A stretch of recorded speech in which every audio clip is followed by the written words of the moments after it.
Be abejonės jūs girdėjote apie degalų krizę, kuri šiuo metu vyksta Rusijoje.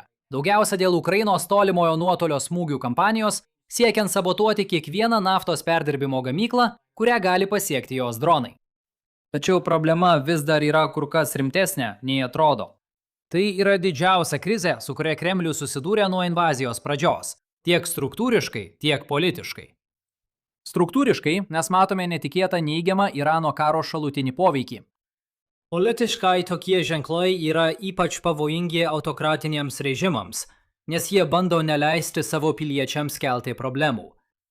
Ir suprasti, kas vyksta Kremliuje, taip pat yra labai svarbu norint suprasti, kas vyksta jūsų kasdienėme gyvenime, taip pat kas gali nutikti mažiau nei po 4 mėnesių Kapitolijaus kalvoje. Grįžkime į kovo pradžią. Ką tik prasidėjo Irano karas, o Ormuzo sąsiaurio uždarimas pradėjo kelti sukrėtimus visoje pasaulio ekonomikoje. Žaliavinės naftos kainos šoktelėjo, nes maždaug 20% pasaulinės jūrų prekybos įstrigo Persijos įlankoje. Žvelgiant į platesnį karo atimtą pasaulį, akivaizdus padarinys buvo tas, kad Kremlius gavo stebuklingą gelbėjimosi ratą. Ukrainos invazija pradėjo rimtai paveikti Rusijos federalinį biudžetą, o laikas buvo labai nepalankus. Dėl įvairių kitų veiksnių, Ukraina pradėjo pirmą kartą per daugelį metų pasiekti apčiuopiamų laimėjimų mūšio lauke. Rusija daugiausia finansavo savo karo pastangas iš pajamų gautų iš energijos eksporto. Atrodė, kad Irano karas dar labiau padidins Kremliaus pelną, leisdamas jam greitai išplėsti ginklų gamybą ir padidinti kontraktinės tarnybos pasiūlymų skaičių potencialiems naujokams. Daugiau vyrų ir karinės įrangos tada ištaisytų padėtį fronte. Ukraina, žinoma, galėtų bandyti sumažinti žalą smogdama Rusijos naftos eksporto terminalams ir jos šešėliniam tanklaivių laivynui. Tačiau galutinis rezultatas vis tiek būtų blogesnis nei tuo atveju, jei naftos bareliai būtų parduodami įprastomis kainomis. Baimės dėl Kremliaus netikėtų pelnų iš tiesų išsipildė. Tačiau kol Kremlius skaičiavo savo rublius, prasidėjo antra krizė, taip pat ironiška, iš dalies dėl Irano karo. Iš tiesų, Rusijoje kilo degalų krizė vartotojų rinkoje. Benziną ir dizeliną sunku rasti, o ten, kur jų yra, jie labai brangus. Ukraina čia pelnytai tenka pagrindiniai nuopelnai. Taip nutinka, kai tolimosios atakos išjungia apie 1/4 ar net 1/3 Rusijos naftos perdirbimo pajėgumų. Vis dėlto dalis dabartinių Rusijos problemų susijusi su Ormuzo sąsiauriu. Kol visi buvo susitelkę į uždarimą, kuris neleido žaliai naftai judėti per sąsiaurį, Iranas pasinaudojo progą smogti naftos perdirbimo gamykloms Saudo Arabijoje, Jungtiniuose Arabų Emyratuose, Bahreine ir Kuveite. Nors žala ten nebuvo tokia didelė kaip Rusijoje, ji vis tiek smarkiai paveikė regioną. Dar vėliau, perdirbimo įmonės turėjo nuspręsti, kaip reaguoti į besitęsiančią krizę. Benzinas turi galiojimo laiką. Todėl daugelis naftos perdirbimo gamyklų nusprendė sustabdyti veiklą, nežinodamos, koks bus sąsiaurio likimas ir nenorėdamos mokėti už degalų perdirbimą, kurie galiausiai turėtų būti išmesti. Tai nebuvo lengvas sprendimas. Kartą sustabdžius veiklą, jų paleidimas gali užtrukti kelias savaitės, todėl įmonės negali greitai reaguoti į nuolatinę įtampą tarp Trumpo ir Teherano. Ar jie imsis veiksmų ar ne, kurie atrodo niekada neišnyksta. Todėl, kai prasidėjo paliaubos, drąsesni kapitonai pradėjo skubiai gabenti savo žalią naftą per Ormuzo sąsiaurį. Tuo tarpu benzinas negalėjo būti transportuojamas. Matote, kaip Rusija pradėjo imtis atsakomųjų priemonių. Kremlius Liepą uždraudė dizelino eksportą, bandydamas išlaikyti tam tikrą kainų stabilumą šalyje ir neleisti eksportuojančioms įmonėms pasinaudoti aukštomis kainomis užsienyje. Tai ne pirmas kartas, kai Kremlius imasi tokio žingsnio ir tikriausiai ne paskutinis. Laimėjai ši istorija sulaukė plataus dėmesio visame politinėme spektre. Tačiau istorijos aprašymas skiriasi priklausomai nuo šaltinio. Kairiųjų pažiūrų žiniasklaidos priemonės šį pranešimą pateikė kaip įrodymą, kad Ukrainos smūgių kampanija veikia. Dešiniųjų pažiūrų žiniasklaidos priemonės tai pateikė kaip krizės valdymą ir daugiausia dėmesio skyrė infliacijos problemoms. Tai žinau dėka Ground News, kuris vėl remia šiandieninį vaizdo įrašą. Toms istorijoms, kurios nesulaukia tokio plataus dėmesio, Ground News turi aklosios zomos funkciją. Tai keletas istorijų, kurias viena politinio spektro pusė neproporcingai ignoravo. Tai paprastas būdas įsitikinti, kad negyveni šališkame informacinėme burbule. Apsilanka ground.news, pasvirasis brūkšnys, lines on maps, arba nuskanavę QR kodą ekrane galite gauti net 40% nuolaidą Vantage planui, kuris suteikia prieigą prie visų šių funkcijų ir dar daugiau. Dar kartą dėkoju Ground News už šios dienos vaizdo įrašo remimą. Jei pasaulis būtų paprastas, Rusija išspręstų savo kuro krizę importuodama daugiau kuro iš užsienio. Jei tik viskas būtų taip paprasta. Visų pirma, yra problema, su kuria dabar susiduria visi. Tai krekingo marža. Ir prieš vartydamas akis, taip tai iš tikrųjų ir vadinama. Tikriausiai žiniasklaidoje girdite apie dvi orientacinės energijos kainas. Žaliavinės naftos barelio kaina ir jūsų regione naudojamo benzino vieneto kaina. Atsiprašau tų, kurie nori tai vadinti petrol. Krekingo marža yra skirtumas tarp šių VV kainų, jas abi perskaičiuojant į barelius ir nepamirštant, kad iš žaliavinės naftos taip pat gaunamas dyzelinas. Taip yra todėl, kad naftos perdirbimo gamyklos suskaido sudėtingus angliavandenilius žaliavinėje naftoje į paprastesnius produktus, kuriuos galime naudoti. Tuo tarpu tarp jų susidaro kainų skirtumas.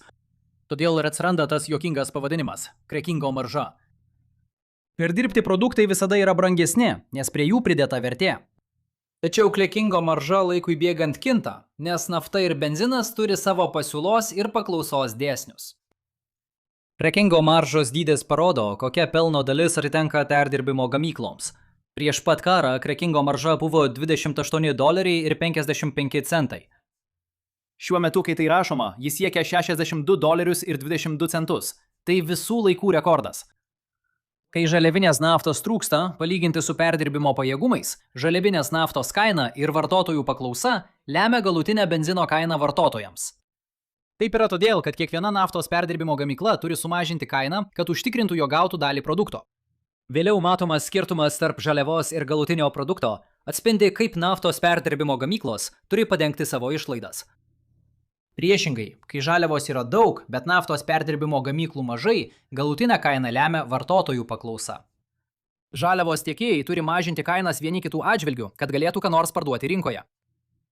Vartotojams sutaupimai neperduodami, nes jie vis tiek pasiruošę pirkti kaip ir anksčiau, todėl perdirbimo gamykloms nereikia elgtis konkurencingiau. Na, dabar mes esame būtent šioje antrojoje situacijoje. Nepaisant visos dramos Persijos įlankoje, sukauptos naftos atsargos išaugo. Priešingai, sukauptos benzino atsargos sumažėjo. Taigi, turime perteklinį naftos kiekį, bent jau kalbant apie perdirbimo gamyklų pajėgumus. Šiuo metu perdirbimo gamyklos kontroliuoja rinką, todėl ir yra toks didelis skirtumas tarp naftos ir jos produktų kainų. Ir kadangi šiuo metu tiek daug perdirbimo gamyklų neveikia, degalų kainas degalinėse išlieka aukštos. Todėl, kad išsaugotumėte savo ramybę žiūrėdami naujienas, prašau nekreipkite dėmesio į tai, kas vyksta su žaliavinės naftos kaina. Galbūt tai vėl taps svarbu ateityje, bet šiuo metu ne, nors dauguma žiniasklaidos vis dar tam skiria daugiausia dėmesio. Ši informacija jums nėra svarbi. Nebent turite naftos perdirbimo gamyklų, mėgstate maržą tarp žaliavinės naftos ir degalų kainų ir džiaugiatės netikėtų pelnų. Dabar galbūt klausite savęs, kodėl įmonės neskuba statyti daugiau naftos perdirbimo gamyklų. Juk galima gauti netikėtą pelną. Žiūrėk, kvaily. Na, problema ta, kad naftos perdirbimo gamyklų statyba reikalauja milžiniškų kapitalo investicijų. Jums gali tekti iš anksto investuoti $10 milijardų ir praleisti metus statyboms, kad pradėtumėte veiklą. Todėl prireikia daugelio dešimtmečių, kol tokia gamykla tampa pelninga. Deja, šiuo pasaulinės ekonomikos aspektu Irano karas yra tik menkas signalas radare. Benzino vartojimo tendencijos sustojo dėl didesnio kuro efektyvumo ir elektromobilių revoliucijos. Pridėkime pandemiją, kuri daugelį mūsų privertė dirbti iš namų ir paklausa atrodo mažėjanti. Jokia naftos bendrovė nenori atsidurti tokioje padėtyje, kad prarastų milijardus $, nes nesugebėjo įžvelgti pokyčių krypties. Pasaulis jau daugiau nei 10 metį balansuoja ant kuro krizės slenksčio ir tik dabar mes tai išgyvename. Todėl kiekviena naftos perdirbimo gamykla, kuri dabar gali veikti, dabar ir veikia. Tačiau to nepakanka. Kai kurios turi pereiti įprastinę techninę priežiūrą. Kitos Rusijoje turi pereiti Ukrainos primestą techninę priežiūrą. Kitos lieka už Hormūzo ir yra taip pat sutrikusios kaip ir visi kiti dėl to, ką Trumpas ten daro. Tai problema, kurie niekur nedings ir dėl jos respublikonai kongrese yra nepaprastai nervingi. Aukštos energijos kainos ir padidėjusi infliacija niekada nėra gera žinia valdančiai partijai.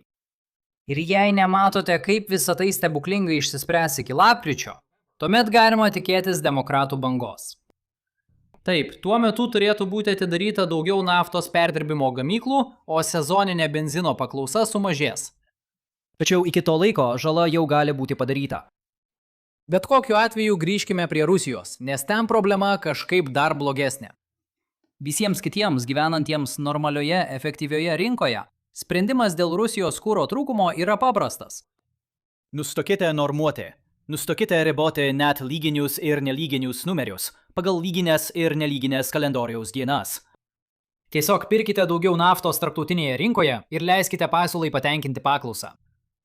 Jei tik viskas būtų taip paprasta. Rusija turi nemažai kliūčių kelyje. Visų pirma, Maskva čia turi ribotą partnerių šalių skaičių, į kurias gali kreiptis. Tai nesustabdo žmonių Kremliuje nuo bandymų, o Baltarusija, Kazachstanas ir Indija suteikia šiokią tokią pagalbą. Baltarusija ir Kazachstanas neturi daug laisvų kuro atsargų, o juos taip pat veikia panašus politiniai rūpesčiai dėl aukštų benzino kainų. Savo ruožtu, vartotojų rinka vis dar nenulėmė, kur nukreipiamas benzinas, pasitelkiant kainų mechanizmus. Indija yra įdomesnė, ne tik todėl, kad Rusija, ironiška, gauna perdirbtus produktus iš savo žaliavinės naftos, kurią iš pradžių išsiuntė į Indiją. Tačiau naftos tiesiog taip paprastai neužkrausi ant tanklaivio ir nenuveši į Sankt Peterburgą. Reikia specializuotų naftos prieplaukų, kurių Rusija neturi daug. Ir kodėl ji turėtų turėti? Ji pati gali pasigaminti visą reikalingą benziną. Na, bent jau tada, kai Ukraina vis dar leido Rusijai tai daryti. Kas dar blogiau, Rusija negali lengvai išplėsti šios infrastruktūros.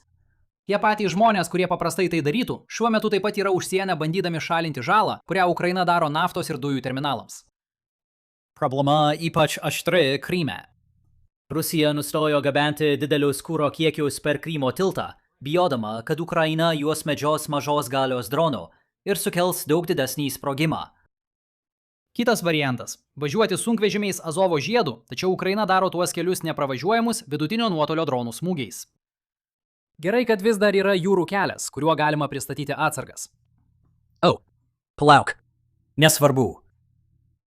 Dabar, jei tu būtum Putinas, tikriausiai būtum nuliūdęs dėl visko, ką iki šiol išgirdai šiame vaizdo įraše. Esant tokiai situacijai, galbūt norėsi atsisėsti, nes tai beveik pati blogiausia politinė krizė, kokią galėtum turėti. Apie tai esame kalbėję 1000 kartų, bet pagrindinė problema tiems, kurie nori sukilti prieš autokratinę valdžią, yra nežinia, ar jie yra vieni. Labai bloga idėja bandyti susidurti su saugumo pajėgomis, nebent judėjimas yra toks didelis, kad saugumo pajėgos pradeda nerimauti dėl savo pačių saugumo, jei bandytų susidurti su protestuotojais.